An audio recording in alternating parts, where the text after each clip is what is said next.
ఒక్కసారి కొమ్మూరి గోల్డ్ కి కాల్ చేయండి. తాకట్లో ఉన్న మీ బంగారాన్ని విడిపించి మార్కెట్ ప్రైస్ కి వాళ్ళు కొనుక్కుని మిగతా డబ్బులు మీకు ఇచ్చేస్తారు. అందరికీ నమస్తే, నేను మీ తిరుపతి. జమ్మూ కాశ్మీర్ పుల్వామా జిల్లాలో నిన్న ముగ్గురు ఉగ్రవాదులను మన భారతదేశ సైనికులు హతం చేసినటువంటి సంగతి మనకు తెలిసిందే.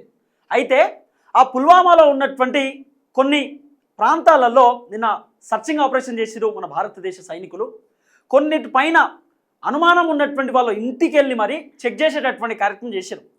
చెక్ చేసిన తర్వాత ఒక ఉగ్రవాది లేనటువంటి నేపథ్యంలో వాళ్ళమ్మ ఉగ్రవాదికి కాల్ చేసిందట.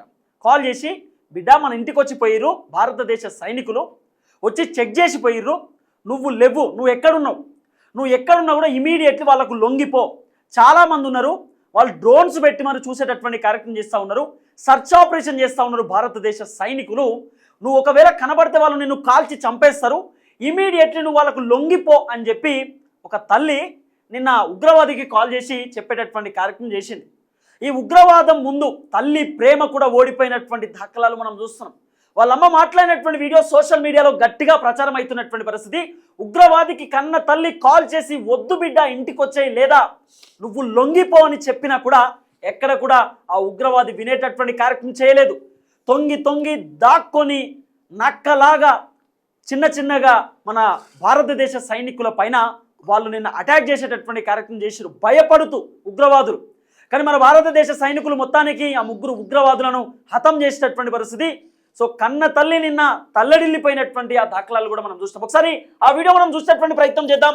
ఆ అమ్మ ఉగ్రవాదితో మాట్లాడినటువంటి లాస్ట్ వీడియో ఇప్పుడు సోషల్ మీడియాలో వైరల్గా మారినటువంటి పరిస్థితి. ఒకసారి ఈ వీడియో చూడండి. వీడియో ఉగ్రవాది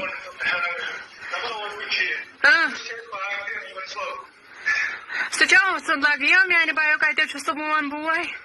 Terakhir ini darwaja lipu. Betul mau hiu dan syarul అంటే వాళ్ళ తల్లి చెప్పిందట, నేను ఖచ్చితంగా చంపేస్తారు, నువ్వు ఎక్కడున్నా కూడా లొంగిపో. ఆల్రెడీ మన ఇంటికి వచ్చి వెళ్ళారు భారతదేశ సైనికులు, సర్చ్ చేసి వెళ్ళారు, నేను ఎవరూ లేరని చెప్పేశాను, నువ్వు ఎక్కడున్నా ఫస్ట్ లొంగిపో, ఫస్ట్ నువ్వు ఇమీడియట్గా వాళ్ళకి సరెండర్ అయిపో, నువ్వు కనిపిస్తే నేను కాల్ చేస్తారంటూ కూడా ఆ తల్లి ఆ ఉగ్రవాదికి కాల్ చేసి మరి చెప్పిందట. కానీ ఆ ఉగ్రవాది ఎక్కడ కూడా వినలే. ఉగ్రవాదం ముందు తల్లి ప్రేమ నిన్న ఓడిపోయినటువంటి పరిస్థితి.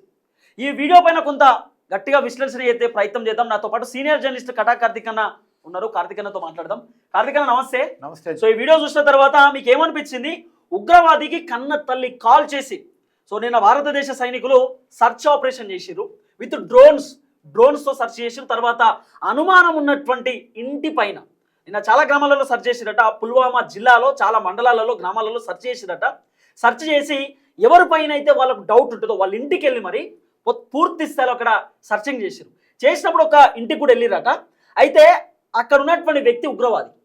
ఆ ఉగ్రవాది ఇంటిపైన అనుమానం ఉన్నప్పుడు సర్చ్ చేసినప్పుడు ఆయన లేడు, ఎటు వెళ్ళిండని చెప్పి గట్టిగా అడిగేటటువంటి కార్యక్రమం చేస్తే, నాకు తెలియదు ఎటు పోయిండు అని చెప్పి కన్నతల్లి చెప్పిందట.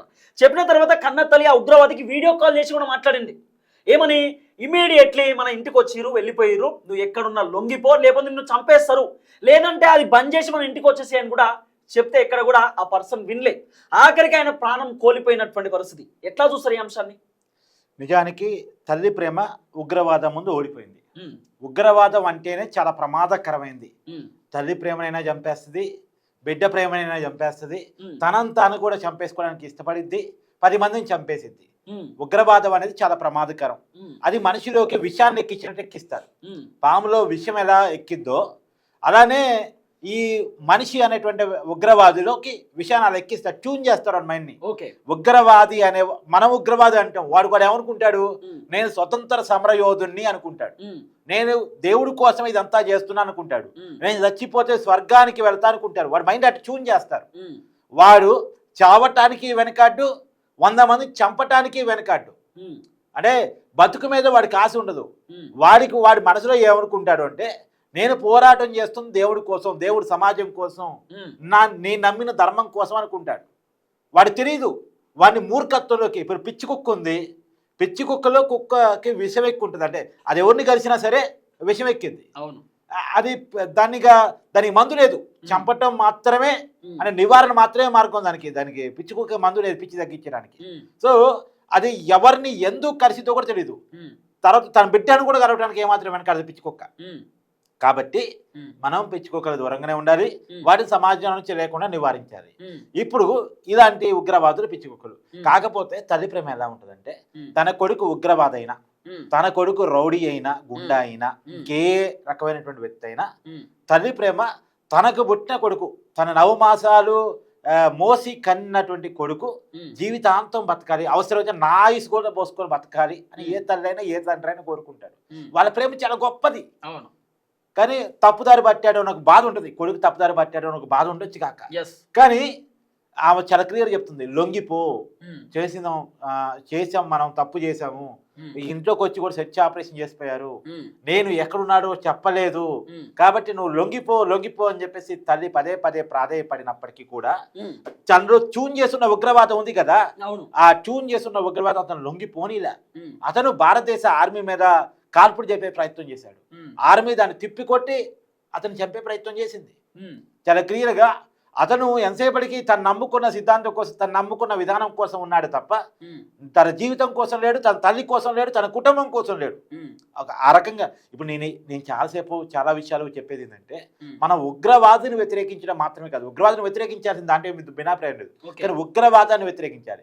ఉగ్రవాదం అనేది మనిషిలోకి నరనరాన ఎక్కి వాడిని చూజ్ చేసి అదేదో గొప్పదనం అన్నట్టు, అదేదో స్వతంత్ర పోరాటం అన్నట్టు వాళ్ళతో చేపిస్తూ ఉంటుంది. కాబట్టి ఆ మూలాలని వాళ్ళకి నేర్పుతున్నారు కదా. ఇవన్నీ ఎక్కడ నేర్పుతున్నారు?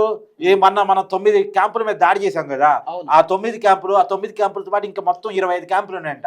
ఆ క్యాంపులో ట్రైనింగ్ ఇస్తూ ఉంటారు, వీళ్ళకి ట్రైనింగ్ ఇస్తారు, తర్వాత రక్షణ కల్పిస్తారు, ఆయుధాలు ఇస్తారు, ఫండింగ్ చేస్తారు, ఇవన్నీ చేసి వాళ్ళని సమాజం మీద కొయిలేస్తారు. వాళ్ళకి కొన్ని నేర్పిస్తారు, నువ్వు చచ్చిపో, కానీ నువ్వు చచ్చిపోయే ముందు 100 మంది భారతీయులను చంపు, ఒక 50 మందిని చంపు, నువ్వు చచ్చిపో. వాళ్ళకి క్లియర్ ఎక్కిస్తారు, నువ్వు నీ జీవితం దేవుడి కోసం, నీ జీవితం ఈ ధర్మం కోసం, నువ్వు చచ్చిపోయిన తర్వాత స్వర్గంలో 16 మంది కన్యలు నీకు వశమవుతారు. ఇవన్నీ నేర్పిస్తారు వాడికి. అలా చిన్నప్పటి నుంచి ట్యూన్ చేసి మతాన్ని ఎక్కించడం పక్కన పెట్టేస్తే మతోన్మాదాన్ని ఎక్కిస్తారు. మన మతం, మన దేవుడు, ఈ ప్రపంచం మొత్తం మన కాళ్ళ కింద ఉండేది. ఇలా భారతదేశం కూడా ఒకప్పుడు మన కాళ్ళ కింద ఉండేది, మన సంస్థానం అది, మన పూర్వీకులు భారతదేశాన్ని ఏలారు. ఇవాళ వాళ్ళు హిందూ సమాజంగా చలమీనవుతున్నారు. మళ్ళా ఆ దేశాన్ని మన చేతిలో తీసుకోవాలి, మన కబంధ హస్తాలు తీసుకోవాలి, ఈ ప్రపంచం మొత్తం మన మతం కింద, మన దేవుడి కింద ఉండాలి అనేటువంటిది నరనరానికి దేవుడు కోరిక అన్నట్టు చెప్తారు. ఏ దేవుడు కూడా మనిషిని చంపాలని కోరుకోడు. నేను బేసిక్ గా చెప్తాను, గతంలో నీ వీడియోలో ఎప్పుడు చెప్పా, దేవుడికి మతం లేదు, మనిషికి మాత్రమే మతం ఉంది. మతం అనేది మనిషి క్రియేట్ చేసుకుంది. దేవుడు సర్వాంతర్యామి. నువ్వు అల్లాహ్ నమ్ము, జీసస్ నమ్ము, రాముని నమ్ము, నీవు నమ్మాల్సిన దేవుడు 3 పదాల్లో గుర్తుపెట్టుకో. ఒకటి, దేవుడు సర్వాంతర్యామి, సర్వలోకాలకు అధిపతి, సర్వ ప్రాణులకు సృష్టికర్త. అంతేగాని ఈ మతం వాళ్ళకే ఈ దేవుడు, ఈ బౌండరీ వరకే ఈ దేవుడు, ఈ పర్టికులర్ వర్గానికి మాత్రం ఈ దేవుడు ఎవడరా చెప్పింది? ఏ దేవుడు చెప్పాడు? కథే వాళ్ళు అది ఎక్కిస్తారు. కాకపోతే ఇప్పుడు మనం చంపాల్సింది కేవలం ఈ ఉగ్రవాదులు మాత్రమే కాదు, ఈ ఉగ్రవాదులకి ట్రైనింగ్ జరుగుతుంది కదా, ట్యూనింగ్ జరుగుతుంది కదా, వాళ్ళ మైండ్ ఒక విషయాన్ని ఎక్కిస్తున్నారు కదా, దాన్ని ఆపాలి. దాన్ని ఆపకపోతే ఏం చేస్తాడు తెలుసా? వీడిని చాలా గొప్పోడు, స్వతంత్ర సంయోధుడు, మన దేశం కోసం చనిపోయాడు, మన మతం కోసం చనిపోయాడు, మన దేవుడి కోసం చనిపోయాడు, ఇతన్ని నవయో భగత్ సింగ్ వాళ్ళకు చూపించి, వాళ్ళ భాషలో మనకేమో మన సొంత సమయుడు భగత్ సింగ్ ఉదాహరణ తీసుకుంటాం, వాళ్ళు ఇలాంటి వాళ్ళని చూపించి, అసీఫ్ మహమ్మద్ షేక్ వీడి పేరు, వీడిని చూపించేసి ఇతను మన కోసం చనిపోయాడు, మన ధర్మం కోసం కాశ్మీర్లో పల్వామాలో దాదాపు 26 మంది భారతీయుని చంపేసి, ఇప్పుడు కూడా చనిపోయే ముందు కూడా భారతీయ సైనికుల మీద దాడి చేసి దానిలో చనిపోయాడు, గొప్పోడు, వీరికి అమరహే చెప్పాలి. ఇలాంటి ఉదాహరణ తీసుకుని మీరు 100 మంది ఎదగాలి, 100 మంది తయారు చేస్తారు. ఈ అసీఫ్ మహమ్మద్ షేక్ అనే ఈ వ్యక్తి కూడా మొన్న జరిగినటువంటి పహల్గామ్ ఘటనలో ఈయనే కదా. అవును, ఈడు ఎలాంటి వాడంటే, ఒక మహిళ పోయి నా భర్తను చంపావు కదా, నేను కూడా ఉండలేని ప్రపంచం, నా భర్త లేకుండా నన్ను కూడా చంపంటే పోయి మోడీకి చెప్పుకో అన్నాడు. అలాంటి వాడు వీడు. అయితే ఇలాంటి వాడిని చూపించేసి పాకిస్తాన్ వాళ్ళు మళ్ళీ ఇంకో 100 మంది తయారు చేస్తారు, నేను గొప్పడు అన్నట్టు చూపించి. కాబట్టి ఆ 100 మంది తయారీని ఆపగలిగితే, తయారీని ఆపాలి. ఫస్ట్ పాకిస్తాన్లో తయారీని ఆపాలి. మన ప్రపంచాన్ని చేస్తున్న సూచన కూడా అదే. అమెరికా ట్రంప్ గారికి నిజంగా చిత్తశుద్ధి ఉంటే అమెరికాకు ఒక విషయం గురించి చేస్తా ఉన్నా. 2001లో ట్విన్ టవర్స్ మీద దాడి చేసి, పెంటగాన్ మీద దాడి చేసి 3000 మంది అమెరికన్ ఉగ్రవాదులు చంపారు. గుర్తులేదా? 26 మంది భారతీయులను చంపితే 100 మందిని మట్టి పెట్టి వచ్చింది భారతదేశం. అది భారతదేశం గొప్పతనం. మరి నీకు పౌరుషం లేదా? నీకు లేదా ఉగ్రవాదం మీద పోరాడాల్సిన బాధ్యత? ఇలా పాకిస్తాన్లో ఉగ్రవాదులు ట్రైన్ అవుతున్నారని తెలిసి ఆ పాకిస్తాన్కి 1 బిలియన్ డాలర్లు అప్పిస్తావా? అంటే భారతీయ లెక్కల్లో 8,000 కోట్ల రూపాయలు అప్పిస్తావా? బాధ్యత లేదా నీకు? ఏం చేస్తావు? మళ్ళీ అదే పాకిస్తాన్ నీ దగ్గర ఆయుధాలు కొంటది, మళ్ళీ ఆ డబ్బు నీ దగ్గరికి వస్తాయి. నీ ఆయుధాలు అమ్ముకోవడం కోసం పాకిస్తాన్ ఎంకరేజ్ చేస్తున్నావు. నువ్వు 8,000 కోట్ల రూపాయలు అప్పిస్తున్నావు. మళ్ళీ ఏం చేస్తుంది? ఇలాంటి ఉగ్రవాదులను పొంచి పోషిస్తుంది, ట్రైనింగ్ ఇస్తుంది, రక్షణ ఇస్తుంది, ఆయుధాలు ఇస్తుంది. నీ దగ్గర ఆయుధాలు కూడా ఇలాంటి వాళ్ళకి ఇస్తుంది. ఇలాంటి వాళ్ళు భారతదేశం మీద పడి దండయాత్ర చేస్తారు, నీ మీద కూడా దండయాత్ర చేస్తారు. ఇలాంటి వాళ్ళని పెంచొద్దు. ప్రపంచానికి ఉన్న బాధ్యత అది. ఇలాంటి వాళ్ళు నేర్పరి. అమ్మకి చెప్తున్నా, అమ్మ నీ ప్రేమ ఓడిపోయింది, ఎందుకని నువ్వు కన్నది విషసర్పాన్ని. పాముకు తెలియదు, పాము తన బిడ్డలను కూడా తనకి ఆటేసుకుంటుంది, తను పుట్టించిన తల్లిని కూడా తనకి ఆటేస్తుంది. పాము తన పిల్లలను తనే తింటుంది. యాక్చువల్గా పాము తన పిల్లల్ని తనే తింటుంది.